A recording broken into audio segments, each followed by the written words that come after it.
वन्दमि पाशं शिरिपुरवन्दमि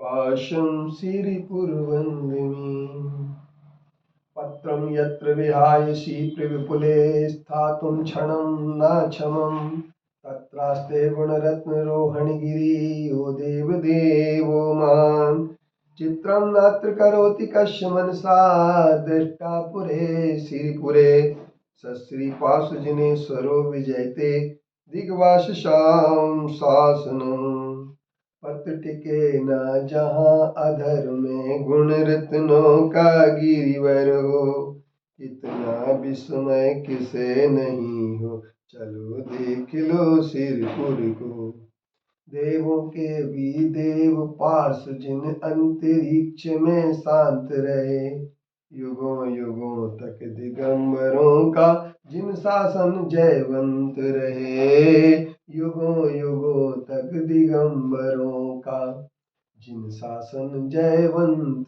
रहे। संसार में दो प्रकार के पदार्थ हैं, एक जड़ पदार्थ है और एक चेतन पदार्थ है। चेतन हमेशा ज्ञानवान होता है और अचेतन जड़ रूप में रहता है, वह ज्ञान से शून्य होता है। भव्य जीव वो कहलाते हैं जिन्हें रत्नत्रय की सिद्धि हो जाती है, अभव्य जीव वो कहलाते हैं जिन्हें कभी रत्नत्रय की सिद्धि नहीं होती है। जैसे एक मूंग होती है कि वह मूंग कितने भी पानी में गलाई जाए, चाहे उबाली जाए, कुछ भी की जाए, वो कभी सींचती नहीं है। ठीक इसी तरीके से अभव्य कभी भव्य नहीं हो सकता है। आचार्य कहते हैं कि कितने भी अच्छे गुरु क्यों न मिल जाए तो भी एक बात वो कहते हैं, अज्ञ कभी विज्ञ नहीं हो सकता है और विज्ञ कभी किसी की भी संगति में जाए तो अज्ञ विज्ञ नहीं हो सकता है। यानी मतलब जो जड़ है वो कभी चेतन नहीं हो सकता और जो चेतन पदार्थ है वो कभी जड़ नहीं हो सकता। लेकिन एक चीज है, जिनके विज्ञता है, ज्ञान है, तो ज्ञान को प्राप्त करने के लिए, उगाड़ने के लिए गुरु निमित्त होते हैं और वो निमित्त उसी प्रकार से होते हैं जिस तरीके से धर्म द्रव्य होता है। अब निमित्त के संदर्भ में लोगों का ये स्पष्ट कहना आना चाहिए जिसमें वो अपनी बातों को छुपा करके बात करते हैं। कुछ लोग कहते हैं कि निमित्त कुछ नहीं करता है, लेकिन एक चीज है, धर्मास्तिकाया भावात। आचार्य उमा स्वामी जी ने तत्व सूत्र के 10वें अध्याय के 8वें सूत्र में एक बात लिख दी कि धर्मास्तिकाय का अभाव होने से आगे लोक के अग्रभाग के आगे गति नहीं हो पाती सिद्ध जीवों की। अर्थात निमित्त भी एक अपने आप में बहुत महत्वपूर्ण है और जिस निमित्त की महत्वता को अगर हम समझ लें और हम विचार कर लें, क्योंकि निमित्त दो प्रकार के होते हैं। संसार में रुलाने वाले, संसार में भटकाने वाले भी निमित्त होते हैं, परंतु भटकने वाला उन निमित्तों का आश्रय लेकर के भटकता है। निमित्त किसी को जबरन भटकाते नहीं है और न निमित्त किसी को पलात मोक्ष दिला सकते हैं।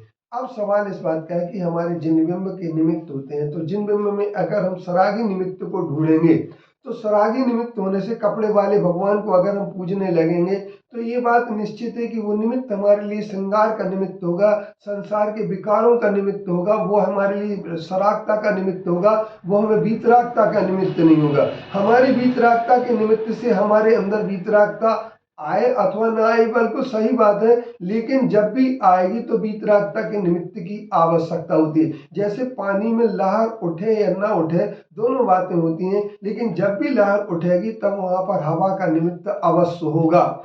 इसी तरीके से हम ये कह सकते हैं रेल चले या न चले, लेकिन जब भी रेल चलेगी तो वहां पटरी का निमित्त आवश्यक होगा, बिना पटरी के रेल नहीं चल सकती। तो कुछ लोगों का कहना होता है कि मोक्ष के लिए निमित्त अपने आप मिल जाता है, हमें निमित्त मिलाना नहीं पड़ते, लेकिन ऐसा नहीं है। मोक्ष मार्ग के निमित्त मिलाना पड़ते हैं, संसार मार्ग के निमित्त अपने आप मिल जाते हैं। जैसे पानी को नीचे गिराने के लिए किसी प्रकार की विद्युत मोटर या पंप की जरूरत नहीं होती है, लेकिन ऊपर चढ़ाने के लिए पंप और पाइप सब चीजों की जरूरत होती है। इसी तरीके से आप हमारे इस बात पर विचार कर लें कि निमित्त अकिंचित कर नहीं है, किंतु दोनों कारणों से कार्य होता है। बाह्य बाह्य तरोपाधि समकृतेयम कार्येषु ते द्रव्यगता स्वभावा नैवान्य तमोक्ष विधिश्च पुंसाम तीनाभिबंधस्तु मिश्रवदानम। इसलिए हम वीतरागता के निमित्तों को ही ढूंढते हैं जिनसे हमें वीतरागता दिखे। अब जो लोग ये कहते हैं कि कपड़े भगवान के ऊपर पहनाने से भगवान की वीतरागता भंग नहीं होती है। भगवान की वीतरागता तो भगवान है, भगवान की वीतरागता तो नष्ट नहीं हो सकती। ऐसा कहने वाले लोगों से एक बात कहना चाहिए कि हम भगवान की वीतरागता सुरक्षित रहे या असुरक्षित रहे, इससे हमें कोई ज्यादा फर्क नहीं पड़ता है। किंतु हम अपने आत्मा के कल्याण के लिए जिन भगवान के लिए देखना चाहते हैं, उन भगवान की हमें वीतरागता अगर भंग होते हुए दिखती है, तो हम वीतरागता भंग हो जाने के कारण से हम उस सरागता की पूजन नहीं कर सकते हैं, क्योंकि सरागता की पूजन करने से हमारे अंदर भी सरागता की स्वीकृति होगी, और जब सरागता की स्वीकृति हो जाएगी तो आत्मा के कल्याण का मार्ग रुक जाएगा। इसलिए प्रिय बंधुओं, हम वीतराग जो नग्न दिगंबर सा मुद्रा है, हम उसके ही उपासक हैं। ओम शांति।